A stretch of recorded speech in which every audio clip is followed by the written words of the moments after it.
दोस्तों, आज की कहानी एक ऐसे लड़के की है जो अपनी नई सौतेली माँ से प्यार कर बैठता है और फिर वो दोनों ऐसे ऐसे कांड करते हैं और रोज मजदूरी करते हैं कि आपको देखकर मजा आ जाएगा। तो चलिए देखते हैं। कहानी की शुरुआत होती है शेमडा से। अपनी नई दुल्हन दूध वाली को घर लेकर आता है। दूध वाली पहले से एक सिंगल मदर होती है और उसकी 5 साल की बेटी मिशली भी उसके साथ नए घर में आ जाती है। क्योंकि उसका पहला पति बहुत बुरा इंसान था, इसलिए दूध वाली ने शेमड़ा से शादी कर ली और शेमड़ा का भी एक बेटा था, इसलिए दोनों एक नई शुरुआत करने की कोशिश करते हैं। शादी की खुशी में शेमड़ा बस के लिए एक बड़ी दावत रखता है। पार्टी के दौरान हर तरफ बस दूध वाली की ही बातें चल रही होती हैं, क्योंकि दूध वाली बहुत खूबसूरत थी, इसलिए सबकी नजरें उसी पर थीं। जबकि कई आदमी भी उसे देखकर हाथ गाड़ी चला देते हैं और शेमड़ा भी बहुत खुश था। थोड़ी देर बाद शेमड़ा अपने बेटे टपलू को फैमिली फोटो के लिए बुलाता है। टपलू के चेहरे से ही साफ पता चल रहा होता है कि वो इस शादी से खुश नहीं है। उसके लिए अचानक घर में एक नई मॉम आ गई थी, जो टपलू के लिए किसी झटके से कम नहीं था।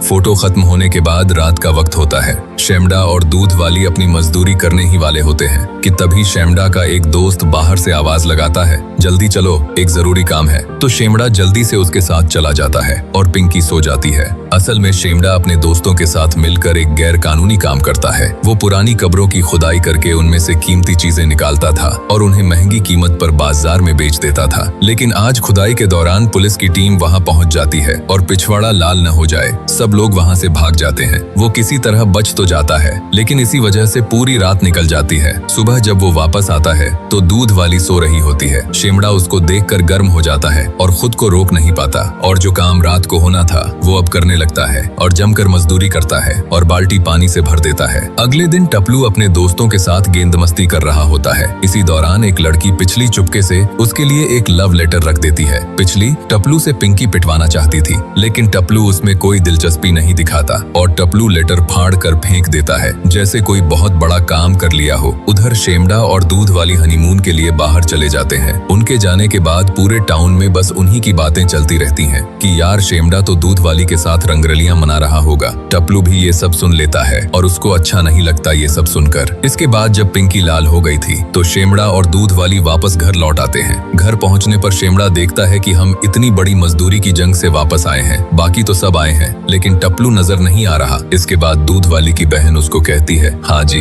बताओ फिर कैसा रहा मजदूरी का सफर, सच्ची बताओ, पिंकी लाल हुई है ना? दूध वाली कहती है, तो और क्या, मजदूरी ही बहुत की है शेमड़ा ने। दूसरी तरफ शेमड़ा टपलू से पूछता है, तू कहाँ गेंद मस्ती कर रहा था, आया क्यों नहीं? टपलू ज्यादा कुछ नहीं कहता। फिर शेमड़ा टपलू को एक तोहफा देता है जो वो चोर बाजार से 10 रुपए का लाया था। टपलू तोहफा ले लेता है। अगले दिन शेमड़ा टपलू को अपने काम में मदद के लिए बुलाता है। वो ट्रक में सामान चढ़ाने को कहता है। फिर टपलू पूरी मेहनत से सारा सामान चढ़ा देता है, लेकिन काम खत्म होते ही शेमड़ा कहता है, काम ठीक से नहीं हुआ, अब दोबारा करना पड़ेगा। टपलू जवाब देता है कि अगर पहले ही तरीका बता देते तो मैं ठीक से करता, लेकिन शेमड़ा कहता है तुमको ये करना ही पड़ेगा, बात न सुनाओ, आगे से जो कहा वो करो। दूध वाली भी ये सब देख रही होती है। टपलू को काफी शर्मिंदगी महसूस होती है, क्योंकि शेमड़ा सबके सामने गुस्सा कर रहा था और उसको ये अच्छा नहीं लगता।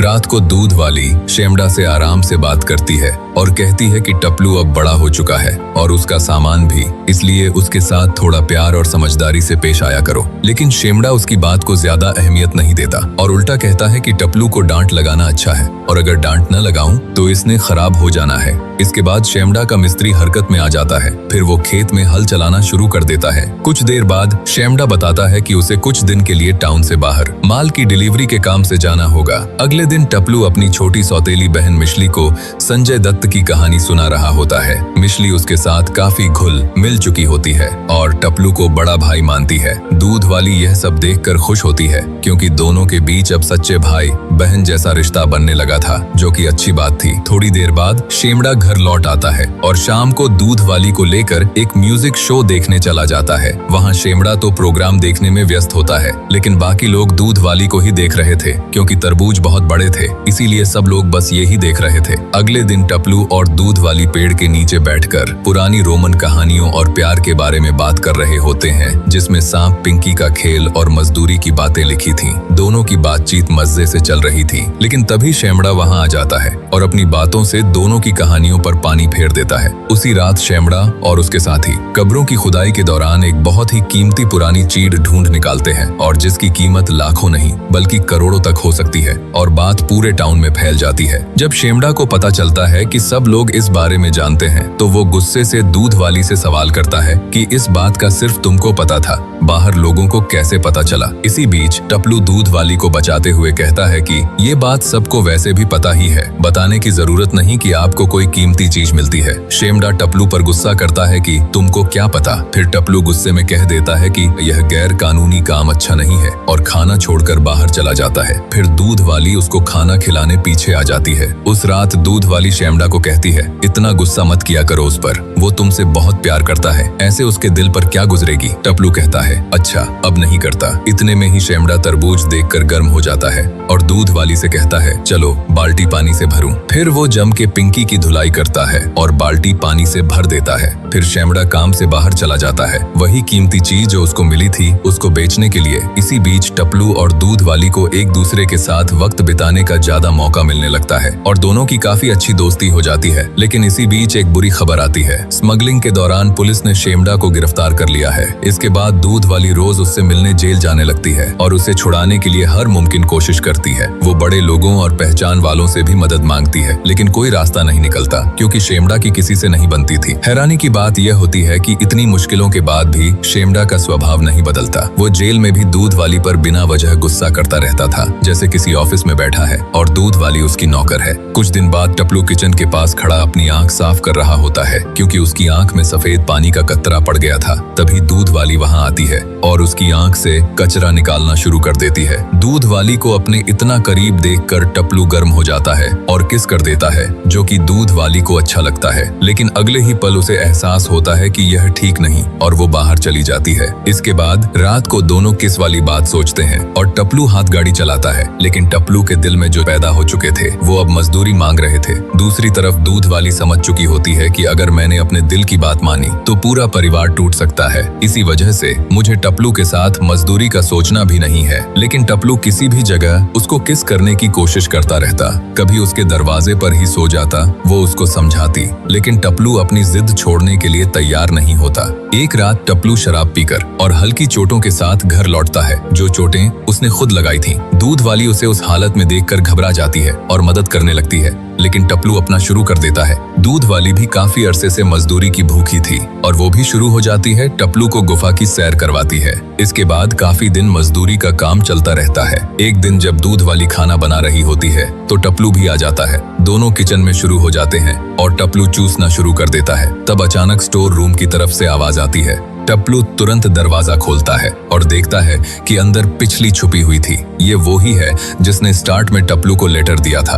उसे देखते ही टपलू के होश उड़ जाते हैं। उसके दिमाग में तुरंत यही सवाल आता है कि कहीं पिछली ने हम दोनों को देख तो नहीं लिया। पिछली के चले जाने के बाद टपलू को शक हो जाता है कि शायद पिछली ने सच में सब कुछ देख लिया है। वो यह बात दूध वाली को भी बताता है। दोनों काफी परेशान हो जाते हैं कि जो हम रंगरलियां मनाते हैं ये सबको बता ही न दे। टपलू दूध वाली को तसल्ली देने की कोशिश करता है और कहता है कि पिछली को टाउन वाले वैसे भी थोड़ा अजीब समझते हैं। अगर वो किसी को कुछ बताएगी भी तो शायद कोई उसकी बात पर यकीन नहीं करेगा। लेकिन दूध वाली के दिल का डर कम नहीं होता। लेकिन टपलू मजदूरी करता है ताकि दूध वाली खुश हो जाए। कुछ ही दिनों बाद एक और खबर मिलती है जो उनकी परेशानी और बढ़ा देती है। पता चलता है कि शेमड़ा जेल से रिहा होकर घर लौटने वाला है। यह सुनते ही दूध वाली और भी घबरा जाती है। इसी डर के साथ वो मदद के लिए मोटकी को बुलाती है और उसको सब कुछ बता देती है। जब मोटकी को पूरी बात का पता चलता है तो वो दूध वाली पर बहुत नाराज होती है, लेकिन गुस्सा करने के बाद वो उससे समझाती भी है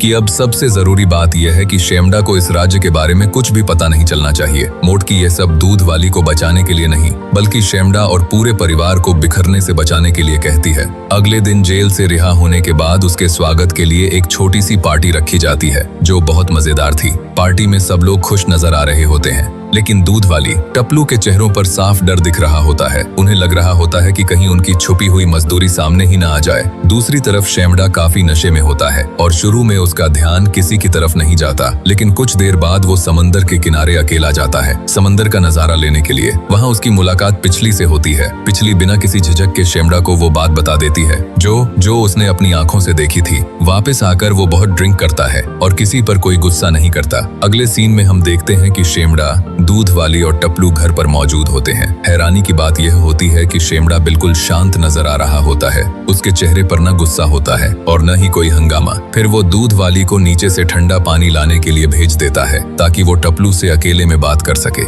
जैसे ही दूध वाली नीचे जाती है, शेमड़ा इशारों ही इशारों में टपलू को समझा देता है कि उसे सारी सच्चाई का पता चल चुका है। मेरे बाद जो तुम पिंकी की धुलाई करते रहे हो मुझे पता है, और परिवार टूट न जाए इसीलिए मैंने फैसला किया है कि मैं इस बात को यहीं खत्म कर दूंगा और इसके बारे में दोबारा कभी बात नहीं करूंगा। टपलू भी शेमड़ा की बात समझ जाता है। उसे एहसास हो जाता है कि अगर इस परिवार को बचाना है तो मुझे अपनी पुरानी गलतियों को हमेशा के लिए पीछे छोड़ना होगा। वो भी फैसला कर लेता है कि आज के बाद हम दोनों के बीच जो कुछ हुआ था उसका जिक्र कभी नहीं होगा। और ये बात वो दूध वाली को भी बताता है कि आज के बाद हम मजदूरी नहीं करते हैं और कभी भी तुम्हारी गुफा नहीं देखता। अब डैड जाने और उनका काम। कुछ सालों बाद टपलू की शादी लानी नाम की एक खूबसूरत लड़की से होने वाली होती है। घर में खुशियों का माहौल होता है और सब लोग इस नए रिश्ते का जश्न मना रहे होते हैं। लेकिन जब भी टपलू, शेमड़ा और दूध वाली की नजरें एक दूसरे से टकराती थीं, उनके चेहरों पर एक अजीब सी खामोशी दिखाई देती थी, क्योंकि टपलू और दूध वाली का रिश्ता कोई नहीं भूला था